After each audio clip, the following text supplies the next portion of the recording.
बहुत दूर एक गांव था। उस गांव में एक बरगद का पेड़ था। उस पेड़ पर एक झूला लटका हुआ था, लेकिन कोई भी गांव वाला उस झूले पर बैठने की हिम्मत नहीं करता था। एक दिन घसीटा और उसकी पत्नी निर्मला सो रहे होते हैं। तभी उन्हें खिड़की से किसी के रोने की आवाज आती है। इस वजह से घसीटा की नींद खुल जाती है। अरे ये कौन है? हे भगवान, लगता है ये आवाज उसी बरगद के पेड़ की तरफ से आ रही है। अरे निर्मला, जल्दी उठो, देखो ना, आज फिर से वही रोने की आवाज आ रही है। हे भगवान, ये रोने की आवाज तो उसी झूले की तरफ से आ रही है। तुम डरो नहीं, मैं अभी देखता हूँ। फिर घसीटा खिड़की की तरफ जाता है तो उसकी आंखें फटी की फटी रह जाती हैं। उसे झूले पर एक औरत दिखाई देती है। उसने सफेद रंग की साड़ी पहनी होती है और रो रही होती है। अरे निर्मला, जल्दी यहाँ आओ, देखो झूले पर कोई बैठा हुआ है। फिर निर्मला भी जल्दी से खिड़की की ओर जाती है और उस औरत को देखने लगती है। अजी, ये वही चुड़ैल तो नहीं जिसने इस झूले पर अपना कब्जा कर रखा है? तुम्हारा दिमाग खराब तो नहीं हो गया? वो सिर्फ एक औरत है। अजी, भला रात के 2 बजे कौन पेड़ के नीचे झूला झूलता है? अब तुम रुको, मैं अभी बाहर जाकर देखता हूँ। अरे रुको रुको, तुम्हारा दिमाग खराब तो नहीं हो गया जो खुद मौत के मुंह में मरने के लिए जाना चाहते हो?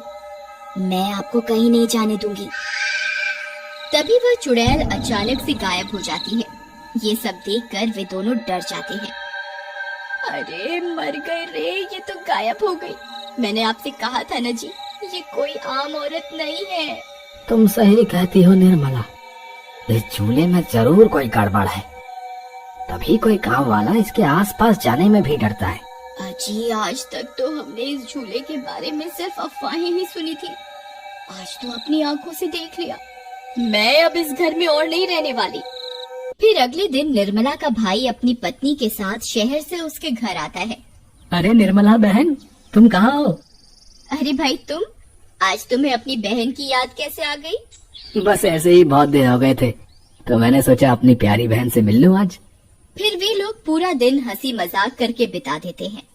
और फिर रात होने पर, बबलू भाई, तुम नीलू के साथ इस कमरे में सो जाओ, हम साथ वाले कमरे में सो जाते हैं। और हाँ, तुम्हें किसी चीज की जरूरत हो तो मुझे बता देना। फिर इतना बोलकर निर्मला अपने कमरे में सोने के लिए चली जाती है। फिर कुछ देर के बाद नीलू की नजर खिड़की के बाहर उस झूले पर पड़ती है। अजी, इधर आइए, वो देखिए, वो पेड़ के नीचे एक झूला लगा हुआ है। हमारे शहर में तो ऐसा कहीं देखने को नहीं मिलता। चलिए ना, मेरा बहुत मन है झूला झूलने का, चलिए ना। अरे रुको रुको, अभी तो रात हो गई है, सुबह होते ही झूल लेना, अभी सो जाओ। फिर इतना बोलकर बबलू सोने चला जाता है, लेकिन नीलू उसी झूले को देखती रहती है। अजी सुनिए ना, चलिए ना, मेरा बहुत मन है। लेकिन बबलू नीलू की बात को अनसुना कर देता है और सो जाता है। फिर नीलू सोचती है, अरे ये झूला तो एकदम घर के पीछे ही है, मैं खुद ही चली जाती हूँ। फिर इतना सोचकर नीलू घर से अकेले ही निकल पड़ती है और सीधा उस झूले के पास पहुंच जाती है। अरे वाह, जैसा मैंने सोचा था ये तो बिल्कुल वैसा ही निकला। आज तो मजा ही आ गया। फिर नीलू उस झूले पर बैठ जाती है और झूला झूलने लगती है और गाना गाने लगती है। पंछी बनो उड़ती फिरो मस्त गगन में, आज मैं आजाद हूँ दुनिया के चमन में।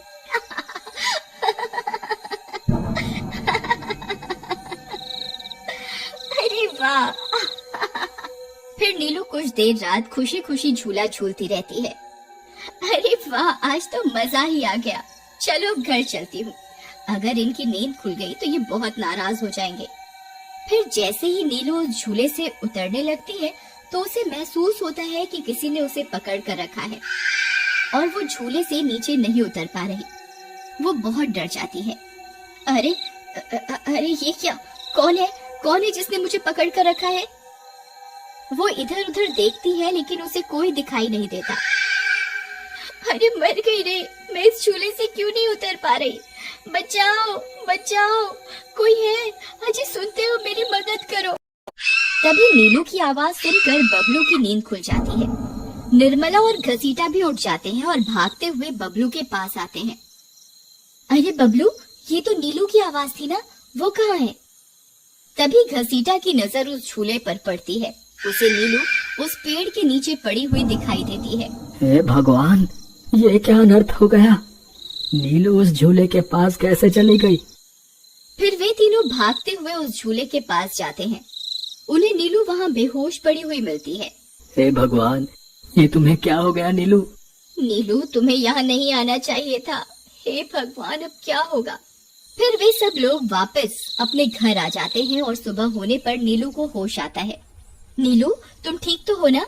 आज के बाद कभी उस झूले के पास नहीं जाना। उस झूले पर किसी चुड़ैल का साया है। ठीक है दीदी, मैं आज के बाद उस झूले के पास कभी नहीं जाऊंगी। फिर रात होने पर सब सो रहे होते हैं। तभी नीलू की नींद खुल जाती है। उसकी आंखें लाल हो जाती हैं और उसके पैर उल्टे हो जाते हैं और वो घर से निकलकर झूले की तरफ चल देती है और झूला झूलने लगती है।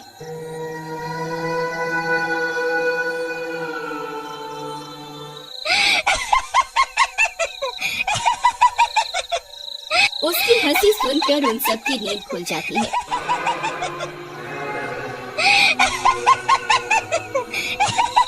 निर्मला और घसीटा भागते हुए बबलू के कमरे में आते हैं और नीलू को वहां ना पाकर परेशान हो जाते हैं। हे भगवान, अब ये नीलू कहाँ चली गई? फिर वे सब खिड़की से झांक कर देखते हैं तो उनकी आंखें फटी की फटी रह जाती हैं। नीलू झूला झूल रही होती है। अरे मर गए रे, ये नाक मीठी तो फिर से झूला झूलने चली गई। अरे बेवकूफ बबलू, अपनी पत्नी को संभाल कर नहीं रख सकता क्या? देख तेरी पत्नी आधी रात को कैसे झूला झूल रही है। दीदी, मुझे माफ कर दो। मैंने इसे समझाया भी था कि उस झूले की तरफ कभी मत जाना। अरे जल्दी चलो, हमें अभी नीलू के पास जाना होगा, कहीं कोई अनर्थ ना हो जाए। फिर वे तीनों भागते हुए उस झूले के पास पहुंच जाते हैं। ए नास मीठी नीलू, चल जल्दी से इस झूले से नीचे उतर। तुझे कल भी समझाया था ना इस झूले की तरफ नहीं जाना। एक बार में समझ नहीं आता क्या?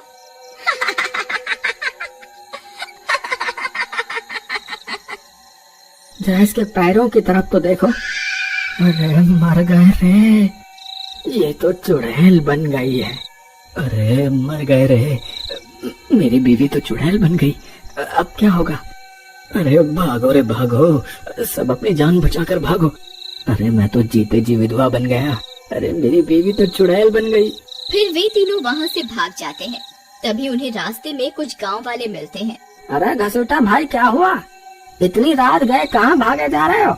अरे भाई, इसकी पत्नी नीलू शहर से आई थी और रात को वो बरगद के पेड़ के नीचे बंधे झूले पर झूला झूलने चली गई। अब उस चुड़ैल ने उसके शरीर पर अपना कब्जा कर लिया है। हे भगवान, ये क्या अनर्थ हो गया? चलो हम सब मिलकर अभी वहाँ चलते हैं। फिर वे सब गांव वाले मिलकर वहाँ पहुँच जाते हैं। नीलू अभी भी झूला झूल रही होती है। ए चुड़ैल, बस बहुत हो गया। तूने हम गांव वालों को बहुत परेशान किया है। तेरी वजह से कोई भी रात को इस रास्ते से गुजरने की हिम्मत नहीं करता था, लेकिन बस आज तेरा खेल खत्म करके ही रहेंगे। चलो भाइयों, आज इस चुड़ैल को जिंदा नहीं छोड़ना, बता रहे हैं। भाइयों, हमें इस झूले को इस पेड़ से काट कर अलग करना होगा। फिर कुछ गांव वाले खंजर से झूले की रस्सी तोड़ देते हैं। झूला टूटते ही नीलू नीचे गिर जाती है और चुड़ैल गुस्से में नीलू के शरीर से बाहर निकल जाती है। हे गांव वालों, ये तुमने सही नहीं किया, अब तुम सब मरोगे। भाई जल्दी से इस झूले में आग लगा दो, हो सकता है इस झूले के जलने से ये चुड़ैल भी मर जाए। तभी एक गांव वाला उस झूले को आग के हवाले कर देता है। उस झूले में आग लगते ही वह चुड़ैल भी तड़पने लगती है और कुछ ही देर में वो भी जलने लगती है। मैं किसी को जिंदा नहीं छोड़ूंगी। अरे अरे मर गई रे। गांव वालों, मैं तुम्हें जिंदा नहीं छोड़ूंगी। मैं वापस आऊंगी। फिर देखते ही देखते चुड़ैल जलकर राख